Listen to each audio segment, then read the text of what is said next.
Bon dia a tots i benvinguts a la Biblioteca Valenciana Nicolau Primitiu.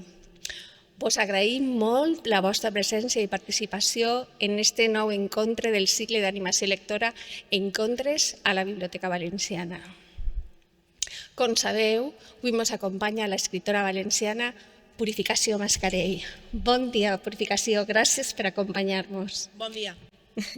També vull donar les gràcies a la professora de l'Institut de l'IES Maria Ibars de Dénia, Susana Eras. Gràcies, Susana. I com no,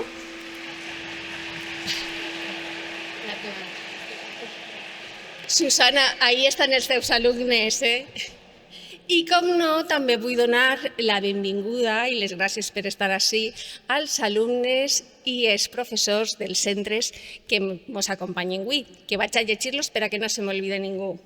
En primer lloc, vull donar la benvinguda als alumnes de l'IES Maria Ibars de Dénia. Per a on pareu? Per a on pareu?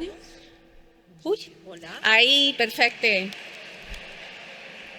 També vull donar la benvinguda als alumnes de l'IES Pla de Nadal de Riba-roja del Túria. Al fons estan. Benvinguts. També als alumnes de l'IES Maria Enríquez de Gandia.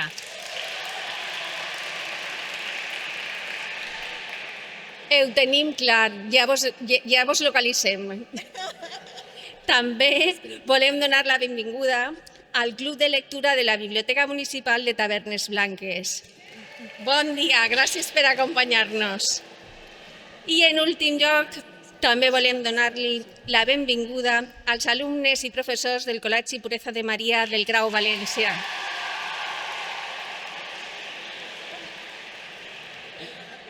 Bueno, ara que ja més o menys estem tots localitzats, m'aneu a permetir que li doni la paraula a Susana Eras, com hem dit, que és professora de l'IES Maria Ibars de Dénia, qui ens farà una xicoteta presentació de la nostra convidada d'avui.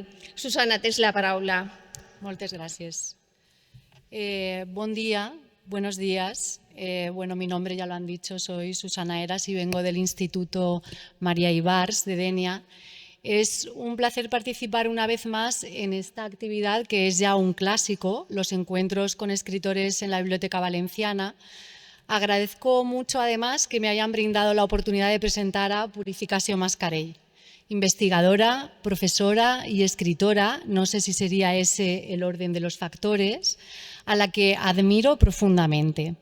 Me han pedido que sea muy breve y voy a tratar de cumplir con esta pauta. Sin embargo, he de decir que la trayectoria de Purificació es difícil de resumir, no tanto por su longitud debido a su corta edad, ella es muy joven, pero sí por su profundidad y variedad. Así que destacaré un par de detalles de cada una de las obras que he leído para dar enseguida paso a la autora y a las intervenciones del público. De Mireia, novela ganadora del Premio Lletra Ferit de Novela en 2022, quiero destacar la habilidad para entretejer temas pertenecientes al pasado, en concreto al siglo XIX, época que muchas de las personas que estamos aquí y que somos lectoras asociamos con el romanticismo, con toda la carga pasional que esto conlleva, y la actualidad.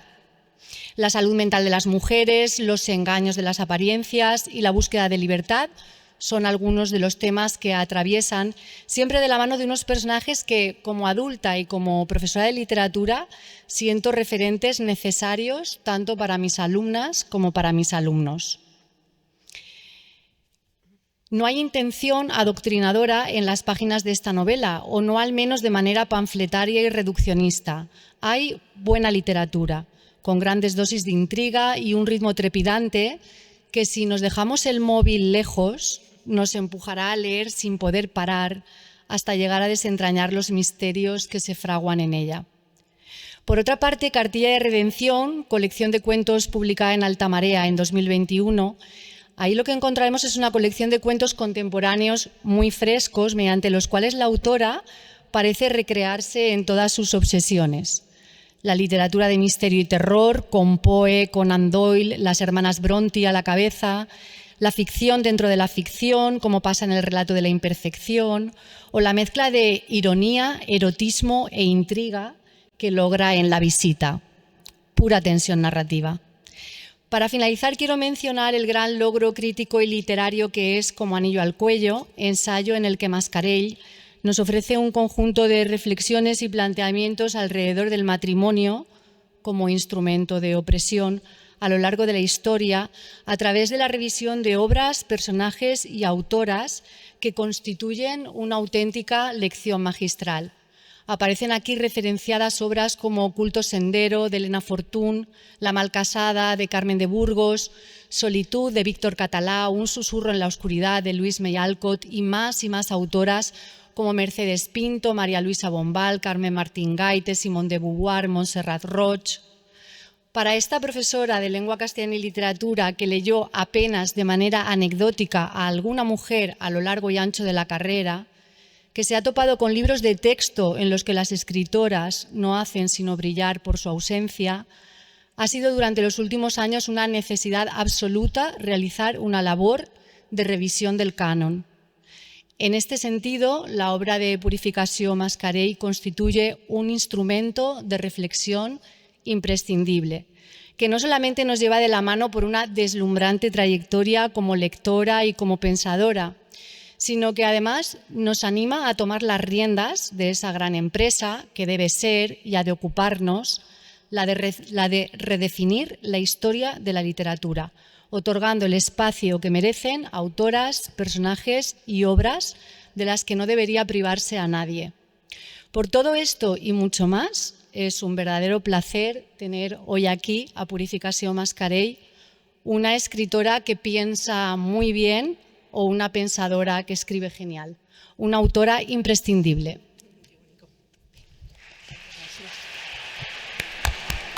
Susana, moltes gràcies per les teues estupendes paraules. I ara sí, ja vos deixe la nostra protagonista d'avui, que és l'escriptora valenciana Purificació Mascarell. Purificació, tens la paraula. Hola, bon dia.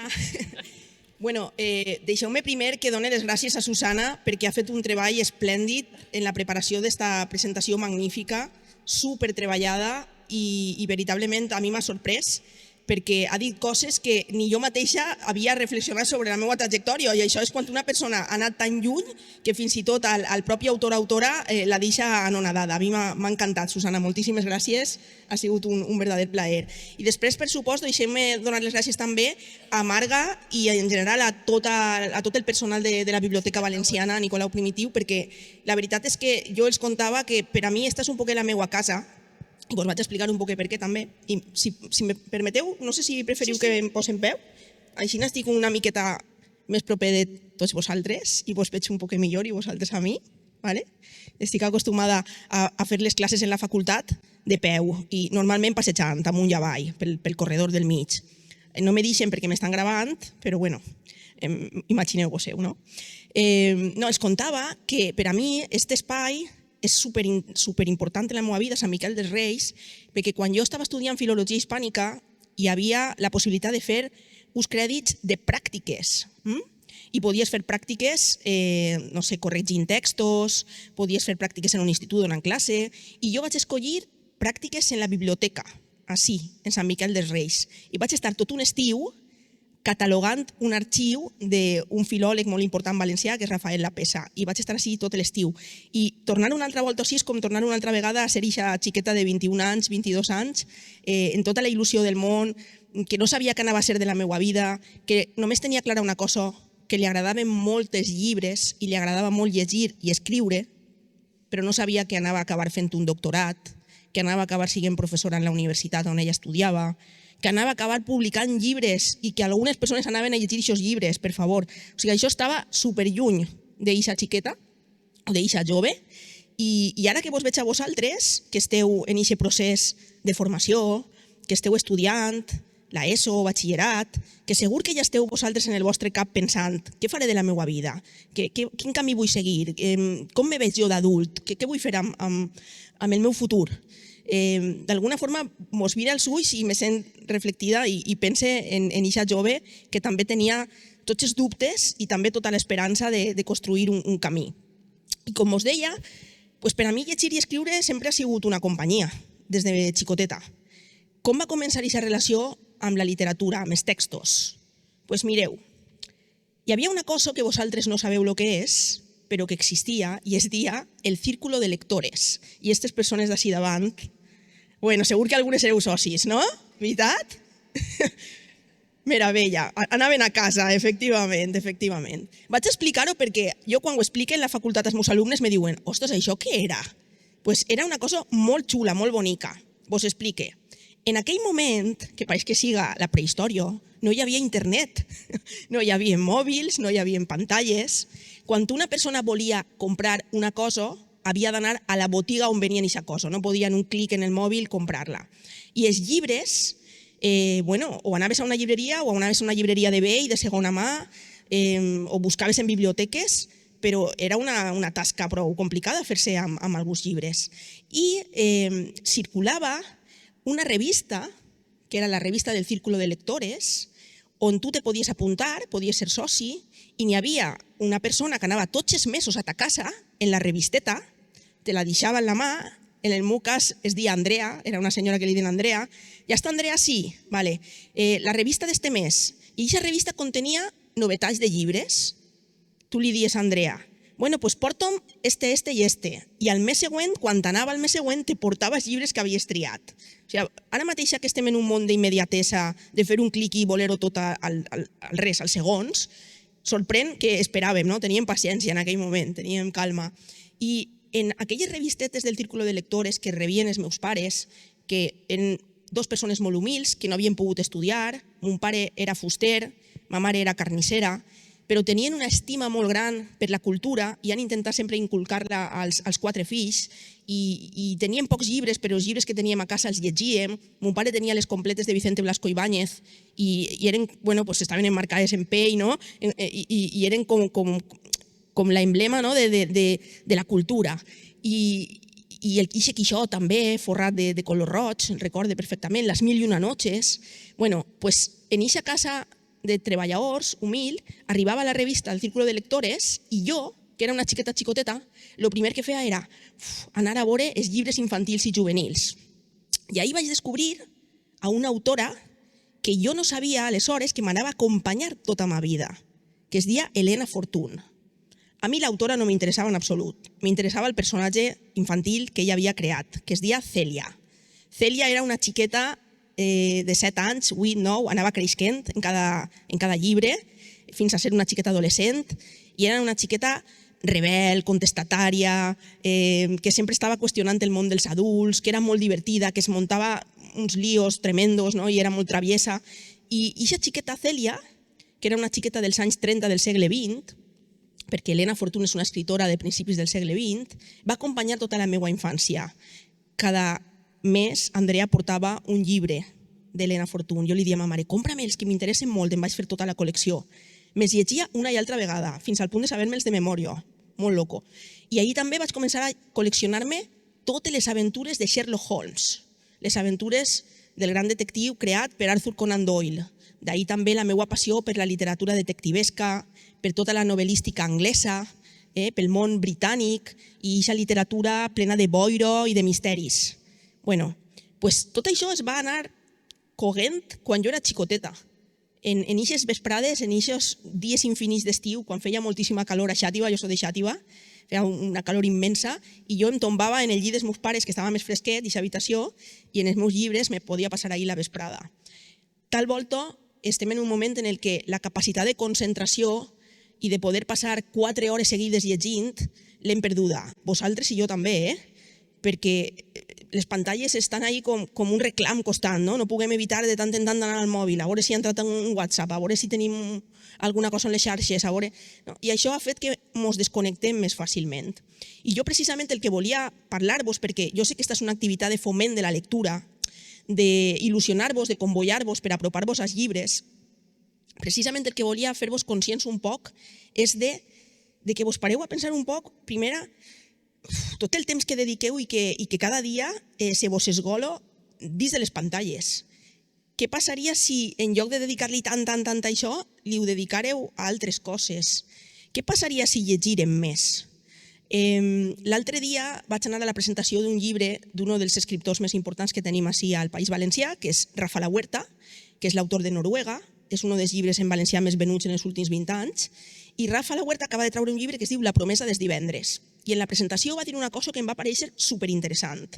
Va dir, si vos fixeu, sempre que estem en la pantalla, en el portàtil, en l'iPad, en la tableta, en el mòbil, tal qual, sempre, d'alguna manera, saben el que estem fent. Saben en quina xarxa social estem, el que estem llegint, en quin diari estem entrant. Ens tenen més o menys fitxats, controlats.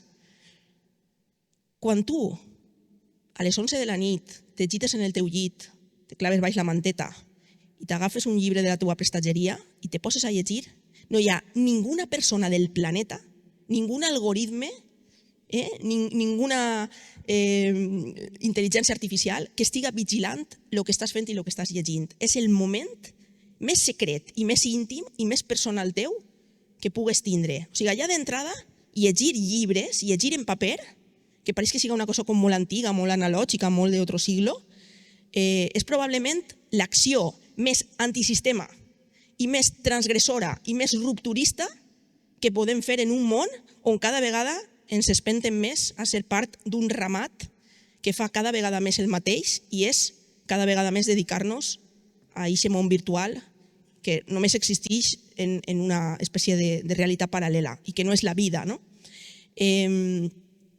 Els llibres, per tant, ens connecten amb la vida, ens connecten amb el món i ens connecten amb nosaltres mateixa.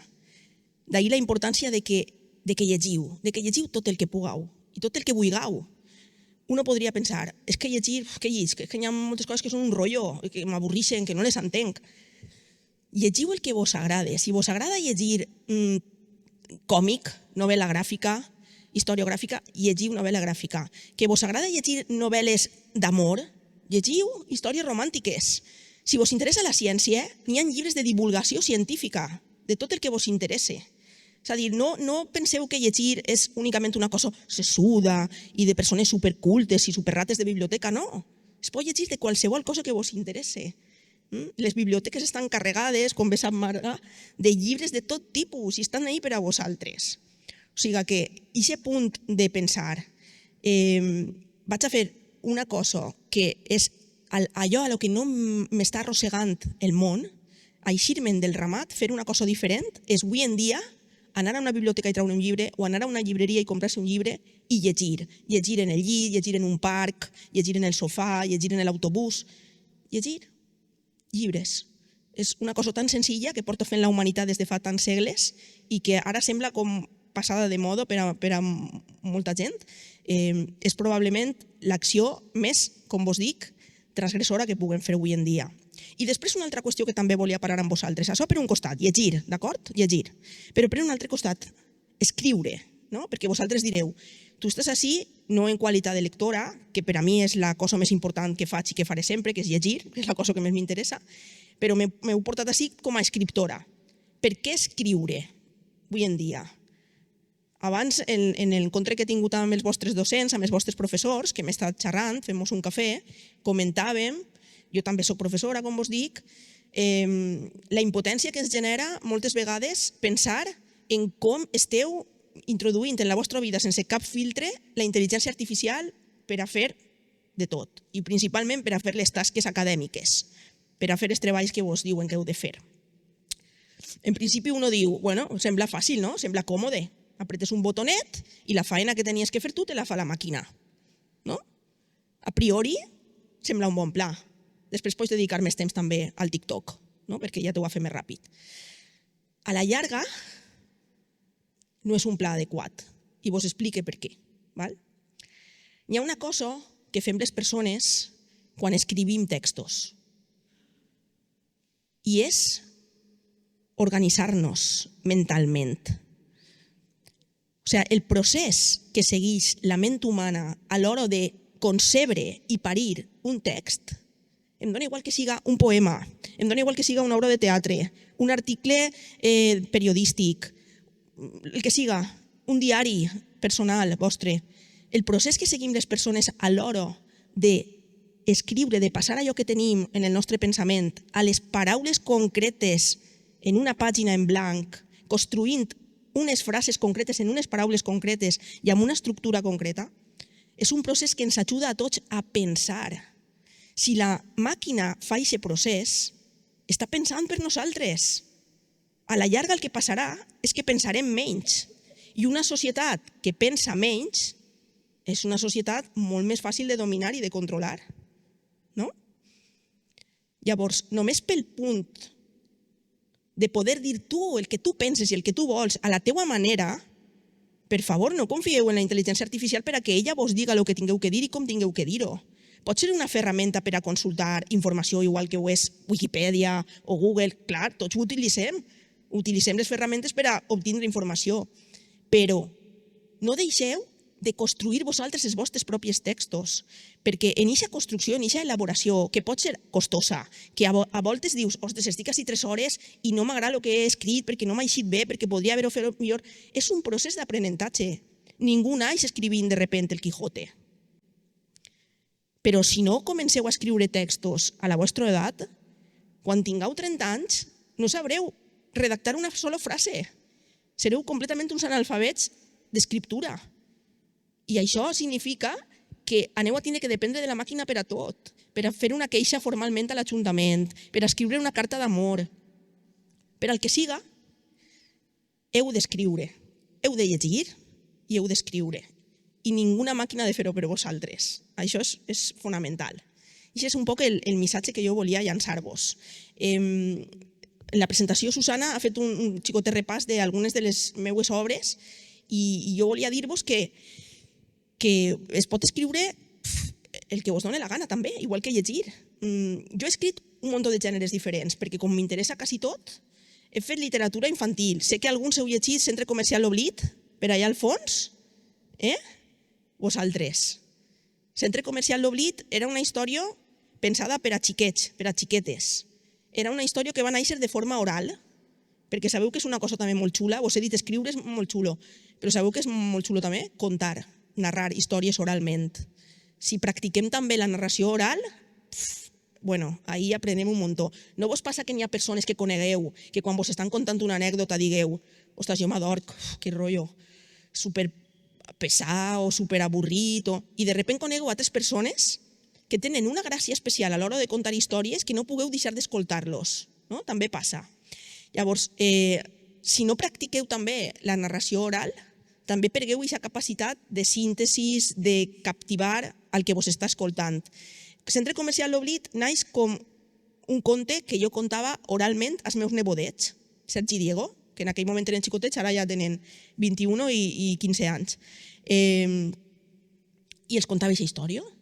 I va començar a prendre forma en la meva ment i era la història de 2 xiquets del futur, Argos i Galàxia, que viuen en una societat llunyana, però també molt pareguda a la del present, on hi ha un centre comercial que es diu L'Oblit, on van a parar totes les coses que els xiquets que tenen una posició econòmica, social bona, obliden i han perdut. I allí els xiquets més pobres van a comprar o adquirir les coses que els més rics no volen o desprecien. Centre Comercial L'Oblit. I aquest recorregut per aquest centre comercial me porto a anar a parar a un munt de botigues diferents que són un repàs per totes les coses, per totes les deixalles del primer món. I això va ser una incursió, la literatura infantil, per a transmetre uns valors que me pareixien importants per als xiquets. Literatura adulta també, i en aquest sentit, contes, relats. Crec que alguns heu llegit un conte, un relat meu de Cartilla de Redenció, La visita. Qui l'heu llegit? Un centre, no? El vostre, de Susana. Bueno, Cartilla de Redenció naix, Susana ha dit, les meues obsessions. D'alguna manera sí, és un poc retre homenatge a tots els textos i a totes les lectures que m'han emocionat en esta vida i jugar amb elles. I al mateix temps també parlar de qüestions com, per exemple, la culpa. Perquè les dones sempre hem experimentat una major càrrega de culpa al llarg de la història, perquè tinguem com una espècie d'herència bíblica de que nosaltres som les que van portar els problemes al món, el càstig, no? Aleshores, tots aquests tòpics sobre la culpa femenina, jo el que intento és deconstruir-los i pegar-los la volta en Cartilla de Redenció. Després Mireia, que és una novel·la que és també un homenatge a les novel·les gòtiques que jo llegia de xicoteta, les novel·les de misteri, les novel·les en intriga, aquestes novel·les que dius no puc parar de llegir perquè vull saber què passa així, qui és el culpable, què és el que realment m'està contant l'autor. Ahí està Mireia, és una novel·la anglesa però transportada a Xàtiva i passa en una localitat valenciana, en Xàtiva. Cavallers va ser un homenatge que vaig voler retre també al món de la pilota valenciana, que és un dels mons que més s'estime i que més m'agraden. I li vaig voler escriure una obra de teatre, perquè sempre m'ha paregut que la pilota valenciana conté uns valors dramàtics i teatrals molt potents, molt poderosos.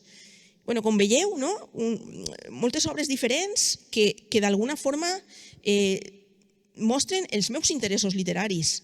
Escriure moltes voltes com una forma de rellegir allò que t'agrada. I bé, a mi m'agradaria també escoltar-vos a vosaltres, que me fareu preguntes a partir de... Jo sé que no heu tingut temps de llegir molts res, altres molt poqueta cosa, però no sé si vos haveies preguntar en general alguna qüestió sobre escriptura, sobre creació, si alguns de vosaltres escriviu, si tingueu intenció d'escriure alguna cosa també i voleu compartir quines són les vostres inquietuds, seria interessant també que ho posarem en comú. Conteu-me, o pregunteu-me o el que vulgueu. Estic oberta a tot. Mira, allà al fons hi ha diverses mans. Si vos pareix bé, la persona que vulgui preguntar, que alce la mà, la nostra companya s'acostarà en el micro i li el donarà. Se presenteu, diguem nom i cognom i del centre on veniu i feu la pregunta. Vos pareix? Val. ¿Has recibido alguna crítica negativa de parte de los lectores? ¿O faltas de respeto?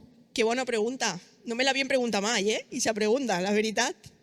Pues mira, t'he de dir que, en general, les persones que es dediquen a la literatura, que escriuen, que llitgen, solen ser persones normalment educades i normalment prou respectuoses. Aleshores, jo no m'he trobat mai en cap situació així violenta ni problemàtica. Crítiques negatives, suposo que en algun lloc s'hauran escrit i segur que s'hauran opinat. A mi, el que m'ha arribat sempre, quasi sempre ha sigut positiu, però també t'he de dir que quan una persona, i això és molt important, quan una fa qualsevol qüestió artística, pintar, ballar, obres de teatre, escriure llibres, el que siga, tu has d'estar exposat a que la gent opine. Això és així, perquè tu fas una obra i tu la llances al món. I després, aquesta obra ja no és teua, és dels lectors. Llavors, si un lector pensa que el que has fet no val un pepino, doncs has d'estar preparat per a que un lector te pugui dir això jo pense que tal, tu després pots argumentar la teua, però estan en el seu dret de pensar i d'opinar el que vulguin. I és un poc el pacte que existeix quan tu no fas art.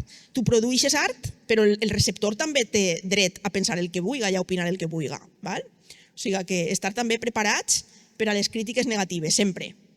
Més. Jo també escrivic. Tu també escrius? Sí. Molt bé. I era per posar un punt en comú, i és que a vegades quan tu crees un personatge, els personatges que crees no sempre són com tu, perquè quan tu crees un personatge que es pareix a tu perquè t'identifiques en ell és més fàcil. Però no sé si a tu et passa que a vegades tens que crear un personatge que no pensa el que tu penses i potser això és un poc complicat. No sé si això. És molt interessant el que planteges, molt interessant. Sí, a mi me costaria molt escriure un llibre amb personatges que no tenen res a veure amb mi. Crec que seria un procés d'investigació dur per a mi. Jo penso que quasi tots els personatges meus tenen alguna cosa meua. Hi ha un concepte molt xulo en literatura que és la màscara, en el sentit que quan tu crees un personatge, encara que no sigues tu exactament, perquè pot tindre variacions que no siguin les teues, però d'alguna forma tu l'utilitzes com una màscara teua per a parlar de les coses que a tu te preocupen o que t'interessen, i això també està molt xulo, perquè tu pots crear personatges que són diferents a tu, però que tinguen també coses teues. I al final, quan uno està escrivint, inevitablement està parlant des de la seva subjectivitat, des de la teua experiència, des de lo que tu sents. I qualsevol cosa que escrivim som nosaltres, no? És de nosaltres, de dins de nosaltres. Així que no tingues por tampoc de que els teus personatges se desapeguen molt de tu o siguen com el teu alter ego en el sentit d'antípoda total, sinó que experimenta el que és escriure un poc des del teu propi tu, jugant amb aquesta mascareta. I veuràs com t'eix algo xulo. Em Quidre Marc Blai, soc de Pureza Maria Grau. Molt bé. I et volia preguntar que hem investigat sobre tu en internet i hem vist que tens un llibre dedicat al feminisme. Entonces vull que expliques un poquet i tot això. Vale, molt bé, molt bé. Bueno, fixeu-vos, quasi tots els meus llibres tenen alguna relació amb el feminisme perquè jo ja sé que ara, en les noves generacions, la paraula feminista, per culpa d'algunes desviacions absurdes que estem vivint en els últims anys, d'alguns estigmes que s'estan posant, ha adquirit un matís que a voltes pot ser pejoratiu, però la paraula feminista és probablement una de les paraules més dignes i més pures i més bones que existeixen en el món. L'única cosa que volen les dones feministes és que les dones visquen en dignitat i en plenitud. Punt. No és una qüestió d'anar en contra d'absolutament res. Jo crec que un món on totes les persones, homes i dones, visquen en dignitat és un món positiu per a totes aquestes persones. No sé si esteu veient el que està passant en Afganistan, on a les dones estan llevant-los totalment qualsevol dret de ser humà, de ser persona, no poden parlar, no poden cantar, no poden caminar a soles pel carrer. Això és el món que volem? Arribar a un extrem en el que tu deshumanitzes el 50% de la població? I aquest món és horrorós per a tots, per als homes i per a les dones. És un món deshumanitzat. Per tant, el que vol el feminisme és un humanisme, és que tots, xiques i xics, visquem en dignitat. I fixeu-vos en les nostres diferències també, perquè jo tampoc pense que tots som iguals. Jo pense que cada persona és diferent i compartir aquestes diferències i respectar-les i tolerar-les, això és l'ideal. Més enllà fins i tot de xics i xiques, vull dir, és que són persones, éssers humans. Llavors, tots els meus textos, tots els meus llibres estan influïts per aquesta forma que tinc jo d'entendre la vida, defensant els drets i la dignitat d'una part de la població que ha viscut oprimida durant segles, que és la part de les dones. I tu me preguntes per Como anillo al cuello. Como anillo al cuello és un llibre que he publicat, és l'últim llibre que acabo de publicar, que és fruit d'anys i anys i anys de lectures. Perquè jo hi ha un moment que me dono compte que només he llegit que homes durant tota la meva carrera, durant tot el doctorat. Quan acabe el doctorat dic, tinc 28 anys i només he llegit que homes, així ha passat alguna cosa. Aleshores és quan decidís jo per mi mateixa començar a llegir les escriptores que m'havien estat ocultant durant la carrera perquè no consideraven que eren importants, perquè el cànon s'havia construït a partir de les veus masculines. I des d'aquest moment comencé a recopilar veus de dones que havien escrit. I què havien escrit aquestes dones? Bueno, doncs jo ja sé que des de la nostra època, des del segle XXI, ens pot pareixer una cosa molt antiga, però en el segle XIX, a principis del segle XX, quan una dona es casava i formava un matrimoni amb un home, aquesta dona era com si fos una possessió, un objecte. L'home la tenia com si fos, jo què sé, com un pastor que té una cabra, per a fer-nos un poc una idea. Perdia tots els seus drets i es convertia en un ser dependent completament de l'home. I en aquest sentit hi ha un munt de llibres, de novel·les, que escriuen dones per a contar l'horror de viure en matrimonis on l'home abusa d'aquesta situació de domini i de poder. I quan jo me dono compte que hi ha un munt de dones que han escrit sobre això i que ningú les havia recuperat ni les havia connectat entre si, és quan escric Como anillo al cuello. És un llibre que em costa molt d'escriure, perquè si el veieu, si us acosteu a ell, veureu que té moltíssimes referències, té moltíssimes autores, té moltíssimes cites, però precisament per això, perquè considerava que era superimportant fer aquesta tasca que no s'havia fet mai de connectar a totes les escriptores que havien criticat aquesta situació d'opressió de les dones. I gràcies per la pregunta sobre el feminisme, perquè la veritat és que m'aveia també compartir això amb tots vosaltres.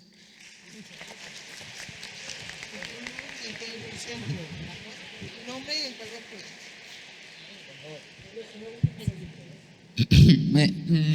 Bueno, soc d'Elies María Enríquez de Gandia. Bueno, Marce.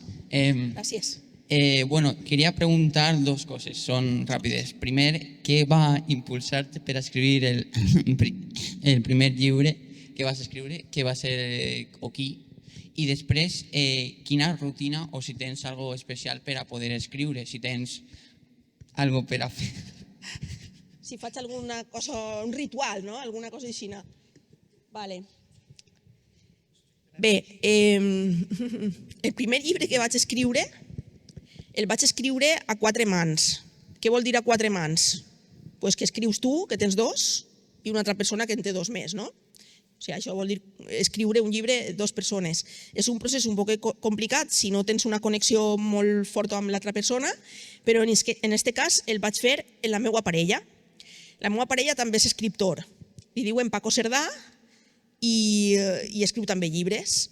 Aleshores, vos he dit abans que a mi m'apassiona la pilota valenciana, el món del trinquet i del nostre esport autòcton. I en aquell moment nosaltres érem superjovenets, teníem 20 i pocs anys i ens passàvem tots els caps de setmana de trinquet en trinquet. Anàvem a veure un munt de partides de pilota, estàvem verdaderament obsessionats. Aleshores vam decidir escriure un llibre entre els dos sobre pilota valenciana. I, de fet, un dels capítols parlem amb un trinqueter de Gandia. O sigui que Gandia està ahí molt present, perquè Gandia i la pilota, ja ho sabeu, no? Tingueu ahí un trinquet molt guai. Llavors, això, la motivació del llibre va ser ixa. Normalment, jo vos aconselle, si escriviu, que escriviu des de la passió, des d'allò que més vos agrada. A mi m'agradava molt la pilota valenciana, però imagineu-vos que a vosaltres, jo què sé, que a tu t'agrada molt el ballet, o que a tu t'agrada molt, no sé, el col·leccionisme de pedres minerals, el que siga. A voltes, aquest primer pas per a escriure des d'allò que més ens apassiona i més ens agrada facilita molt les coses. I després preguntava al company si tinc algun tipus de ritual per a escriure. La veritat és que no sóc molt maniosa, però sí que és veritat que necessite silenci, calma. A mi no m'agrada, per exemple, escriure amb música de fons. La meva parella sí. Paco escriu en música sempre perquè, com és periodista, ha treballat en una redacció de 10 anys i diu que està molt acostumat a escriure en soroll. Aleshores li poso nerviós escriure en silenci. A mi em passa al revés. A mi m'agrada escriure sempre en silenci absolut. M'agrada molt escriure envoltada de llibres. Això també. És potser un poquet mania. Però normalment en el meu escriptori, a banda del portàtil i l'agenda, que sempre tinc així al costat, tinc piles i piles de llibres. Això acaba sent un poc tòxic perquè acaba agafant prou de pols. Tampoc us ho aconselle. Una casa plena de llibres és una casa plena de pols i plena d'aixos bitxets que mengen paper. Sabeu quins són? Que són com si foren tisoretes. En castellà es diuen peces de plata. I són això, són tisoretes que van menjant el paperet, són insectes papívors. I la veritat és que us puc dir que m'ha sentit prou. És prou horrible, vaig matant-los. Però a mi me relaxa molt aquesta sensació d'estar envoltada de llibres a l'hora d'escriure. I tinc darrere de mi també una llibreria supergran, plena de llibres, i és com estar, això, arropada per ells. Més preguntes. Jo soc Leire Villanueva, de Pureza de Maria. Leire, molt bé. I la meva pregunta és que a què edat vas començar a escriure? Pues mireu, lo primer que vaig escriure quan era molt xicoteta, abans que vosaltres i tot, va ser diaris. Jo sempre escric diaris. Des dels 6 o 7 anys tenia el meu diari en el candau, en el claueret este xicotet per a que ningú poguera obrir, els meus germans, ni mon pare ni ma mare, i ahir anava escrivint. Escrivia el que me passava, el que sentia. Quan era adolescent, escrivia els psicodrames de qualsevol adolescent. Les històries d'amor, les històries de desamor, les preocupacions, el mal rotllo en una amiga. I tot això anava volcant-ho com una espècie de teràpia en les pàgines en blanc del diari. Això és el primer que vaig escriure. I això és una cosa que tinc en caixes, guardat, que no ho ha llegit ningú i no sé ni si jo mateixa ho tornaré a llegir algun dia, perquè ja aquesta puri segurament no la reconec i me pareix una puri aliena, estranyíssima.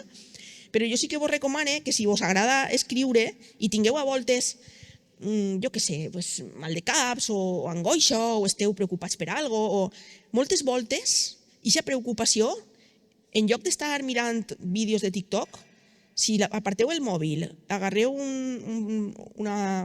llibreta i vos poseu a escriure sobre el que sentiu i sobre com vos sentiu, escriure-vos cartes a vosaltres mateixa, dirigides a vosaltres mateixa, això també és una gran teràpia i ajuda molt a buidar-se i sobretot que una vegada tu un problema que tens el volques en el paper, el problema ix és menys. Proveu-ho, ja veureu.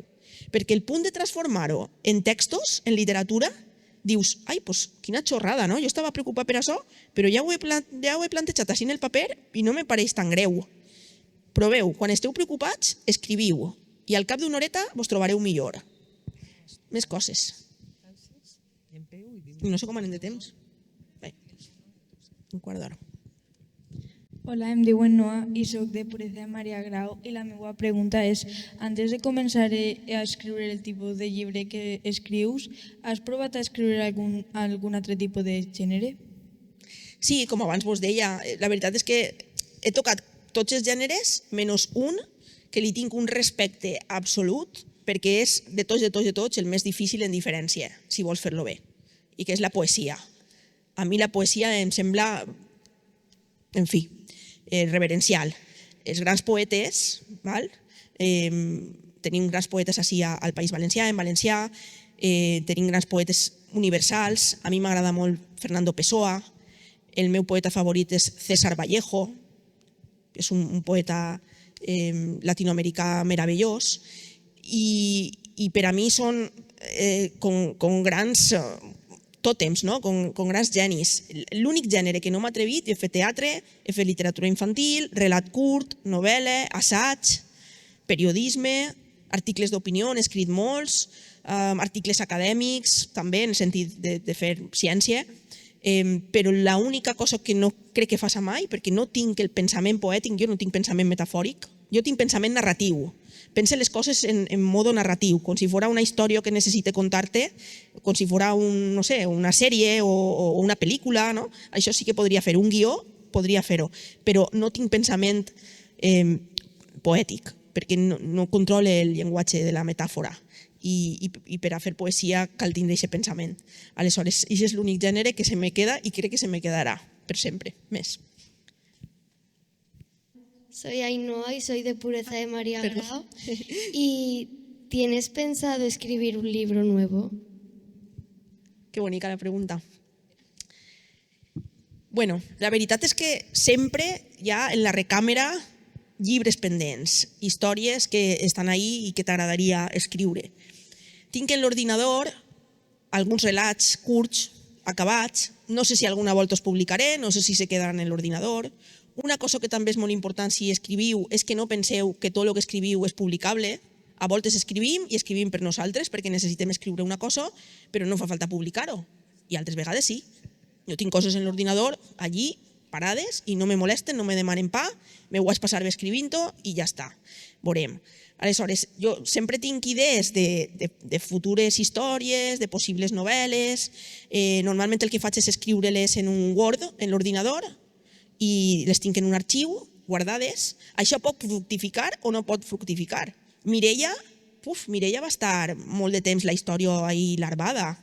La idea de recuperar el que passava en els psiquiàtrics del segle XIX amb les dones que diagnosticaven d'histèriques i que realment no estaven histèriques, però era una forma de tindre-les controlades en manicomis.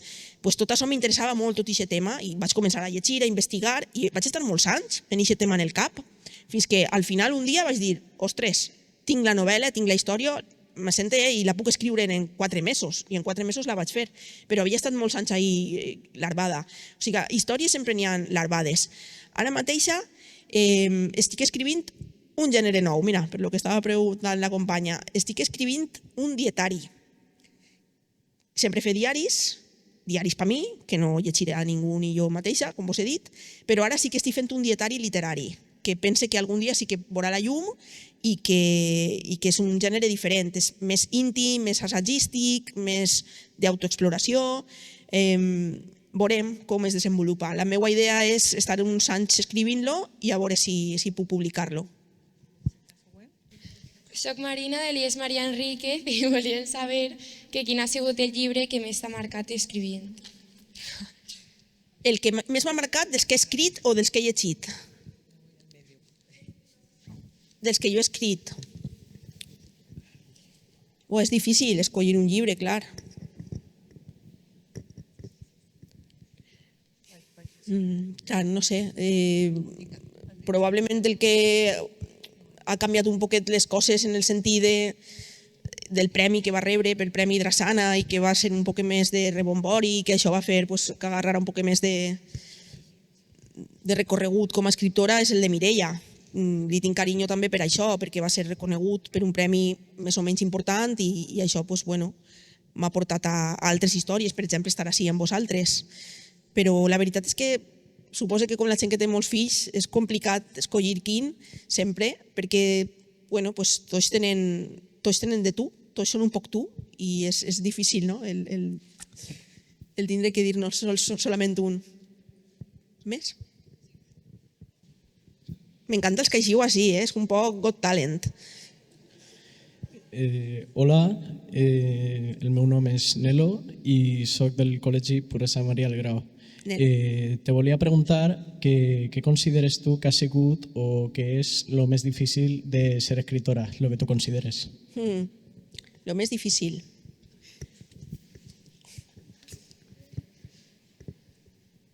Moltes coses són difícils, però bueno. El més difícil sempre és fer un bon llibre. Bons llibres n'hi ha molt poquets. Els altres intentem fer una cosa més o menys digna, més o menys passable, però difícil és fer un llibre que quede ahí per a la posteritat i que siga un llibre de referència.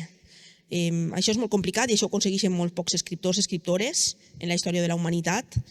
I al remat, no passa res, en el sentit que els altres, tots els altres que escrivim, anem fent el nostre camí també i és bonic i és un procés també d'aprenentatge teu i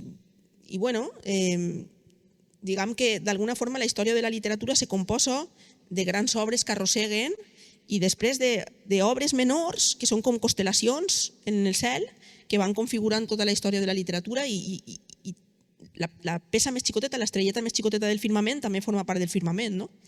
I també és bonic, això. I després també, no penseu que és fàcil vendre llibres, també és difícil vendre molts llibres.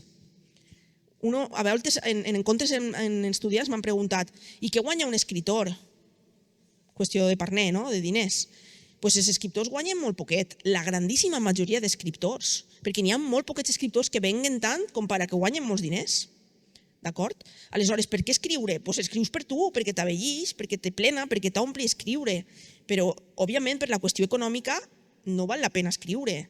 Penseu que un llibre que val 20 euros, l'autor guanya 1,5 € d'aquest llibre. Calculeu quants llibres ha de vendre un autor que té un llibre de 20 euros per a guanyar-ne 3.000. És que sou de matemàtiques.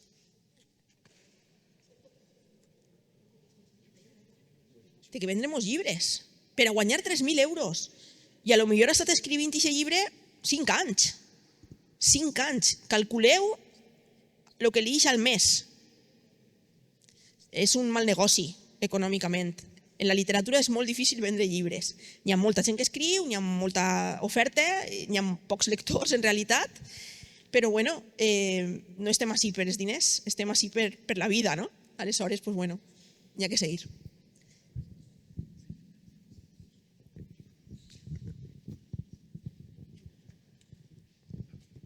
Hola, soc David i els vull preguntar que si tu creus que el mòbil ha quitat la il·lusió de llegir. Sí, la resposta és clara i és directa i és sí. No només de llegir, no només de llegir, tant de bo però només de llegir. El que detecte jo, per exemple, és que els xics i xiques que esteu creixent en un món en el que el mòbil ocupa tantes hores de la vostra vida, esteu molt més desconnectats de les generacions anteriors, en el sentit de... Us poso un exemple, us poso un exemple molt gràfic i molt directe. Jo entro en cama mare. Tots els dimarts el meu nebot Diego va a dinar a casa de ma mare, que és abuela, la seva iaia. Ma mare està fent el dinar.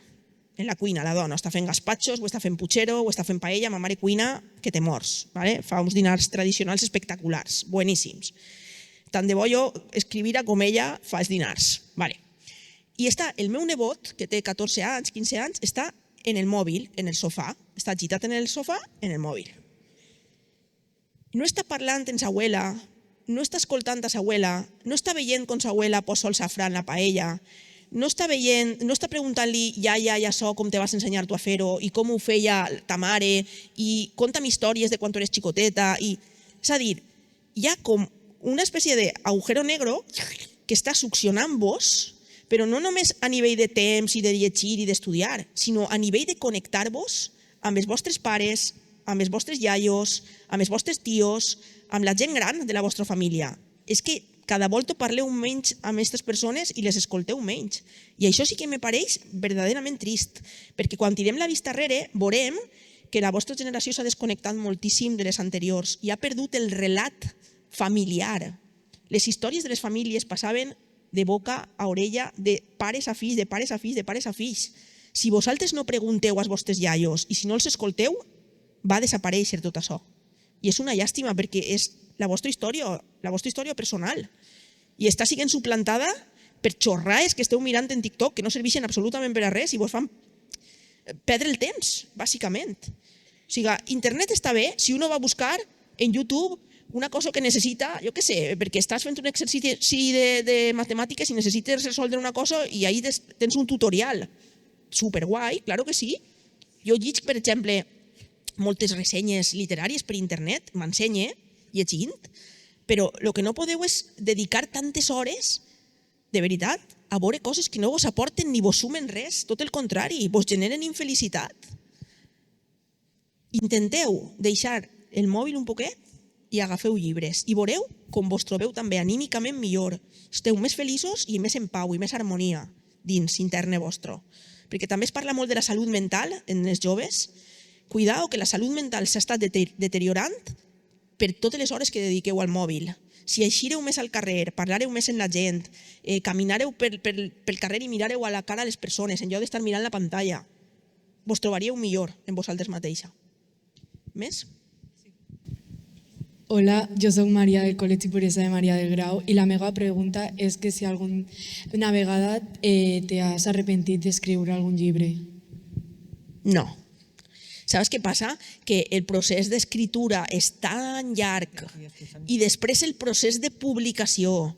És a dir, l'editor ha d'estar d'acord en que el text està bé, te l'envia, les proves, te corregeix, n'hi ha un corrector, n'hi ha diversos correctors, te diuen, opinen. O sigui, el procés és tan llarg, fer un llibre no és fer un tuit. Jo puc fer un tuit i jo m'ha penedit de tuits que he escrit i després l'he borrat. Este tuit, per què? Sobra. Per què vull jo fer un tuit polèmic o ple de ràbia o d'odi? El borre no m'agrada aquest rotllo, fora. Això sí, em puc arrepentir perquè això és una cosa immediata que a voltes t'eix de dins. Però un llibre és un procés tan costós, tan llarg, que com el procés és tan dilatat en el temps, no te dona temps a fer una cosa de la que t'apenedixes. Tot el contrari, has posat tanta il·lusió i tanta càrrega que sempre te fa moltíssima alegria quan t'apareix el llibre publicat. Una més? Me diuen que queda espai per a una més. Jo voldria que preguntaren també els meus amics de la primera fila. Vale, un segon i te dono la paraula a tu, però primer esta senyora. Pots plantar-te? Este club de tavernes blanques, mireu aquestes persones, vale? Això són persones plenes de sabidoria i tenen encara il·lusió i ganes i espenta de quedar, organitzar-se i fer un club de lectura. Si vosaltres, quan arribeu a la seva edat, sou capaços de fer això i vindre a aquestes coses, i això vol dir que heu tingut una vida chapó, o sea que enhorabuena.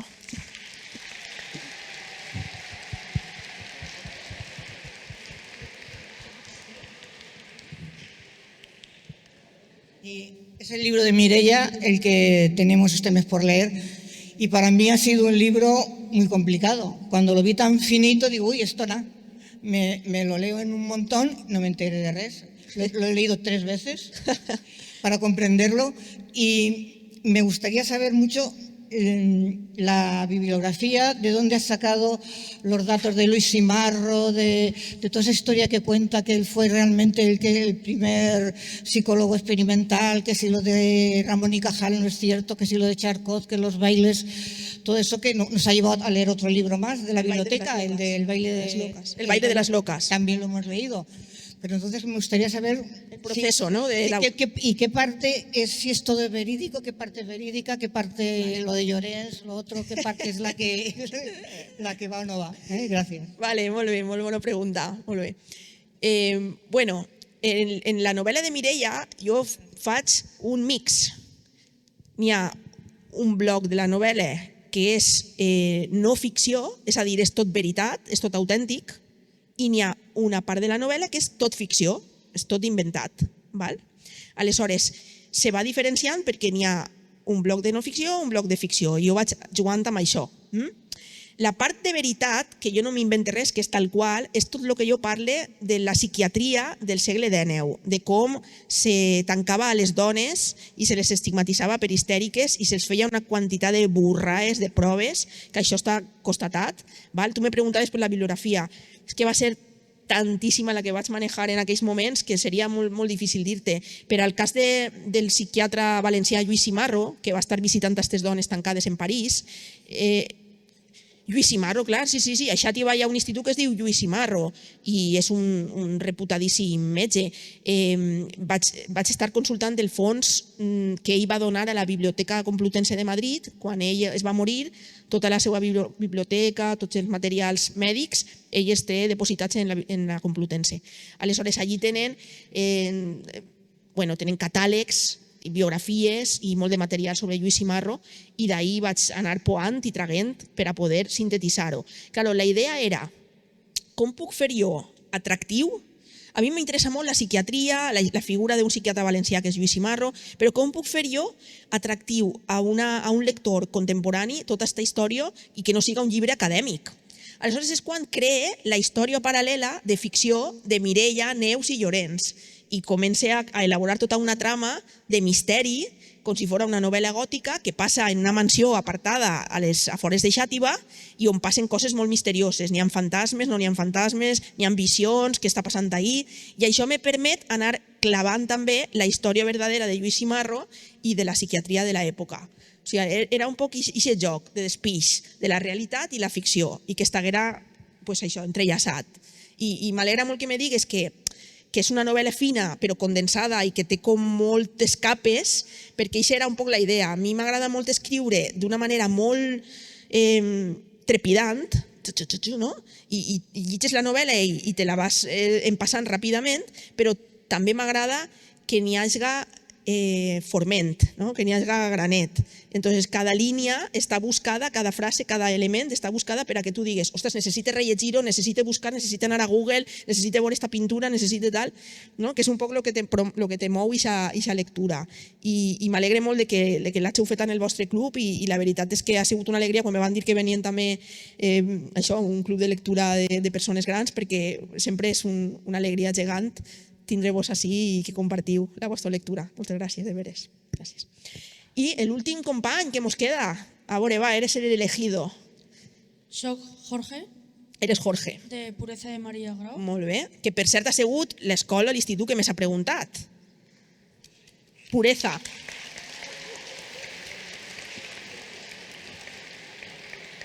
Jo crec que ja sé per què és de puresa, sou els que més heu preguntat, perquè jo soc purificació, de pureza.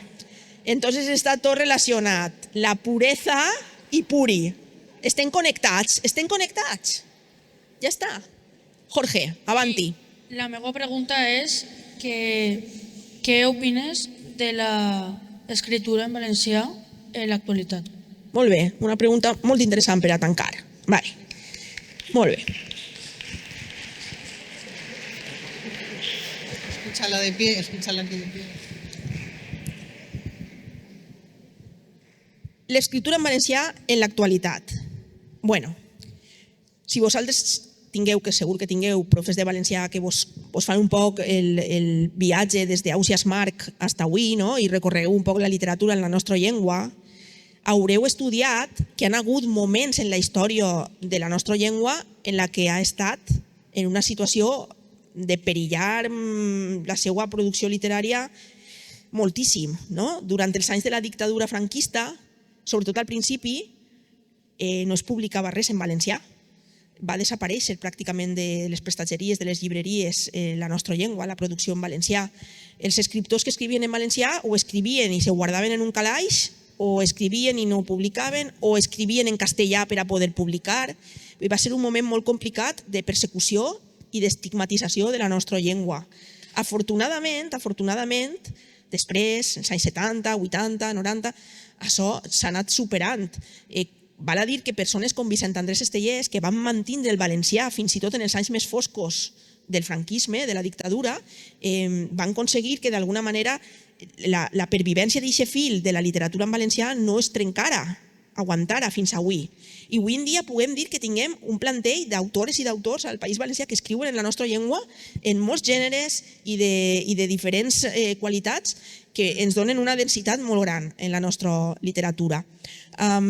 Això sí, també vos dic que és una aposta que fas tu també, una posició, diguem, fins i tot política, en el sentit que la tendència és més a escriure o publicar en castellà, ens porta la societat cap ahí, aleshores qui tria conscientment escriure en valencià, és una tria a consciència.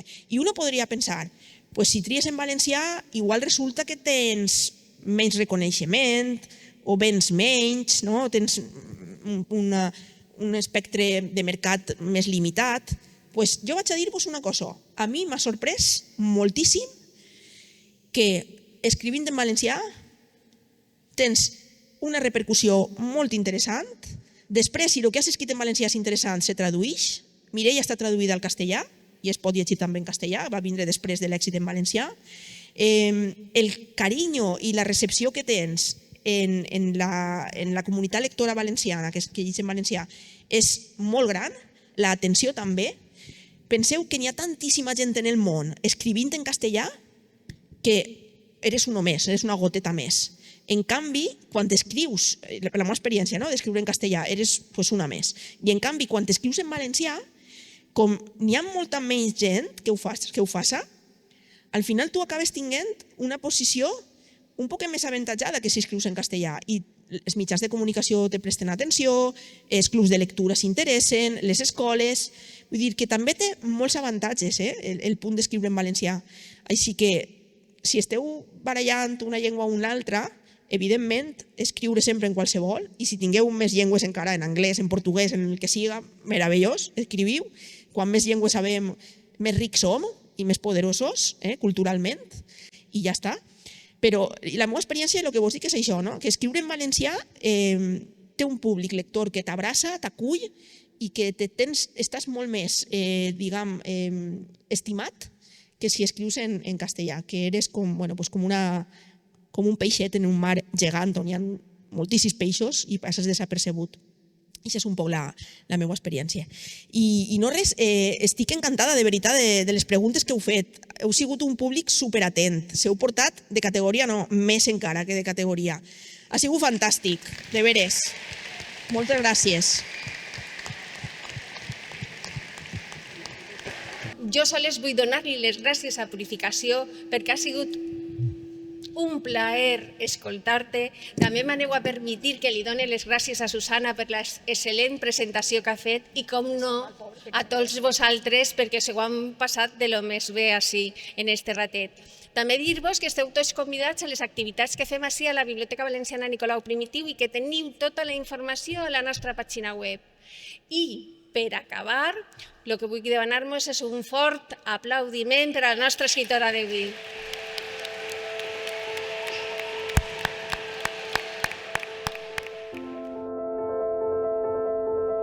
El encuentro de hoy me ha parecido muy interesante, único. Sinceramente ha sido una de mis primeras veces que he conocido a una autora. La autora se llama Purificación. Nos ha contado un poco de sus libros, de cómo ella empezó a escribir y también un poco de su vida en general.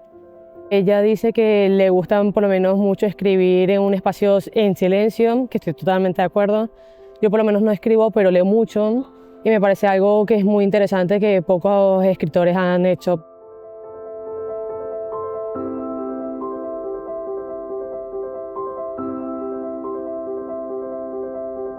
Sempre és un plaer trobar-te amb lectors, i més si són joves com els d'este matí. Ha sigut fantàstic, sobretot perquè a voltes te sorprèn la seva mirada tan fresca, tan innovadora, tan juvenil sobre l'escriptura i les coses que has fet. He gaudit amb les seues preguntes, m'han paregut divertidíssimes, m'han paregut interessants també, i tant de bo es proposen més encontres d'aquest tipus en joves, perquè crec que ens enriqueixen als escriptors i a ells també.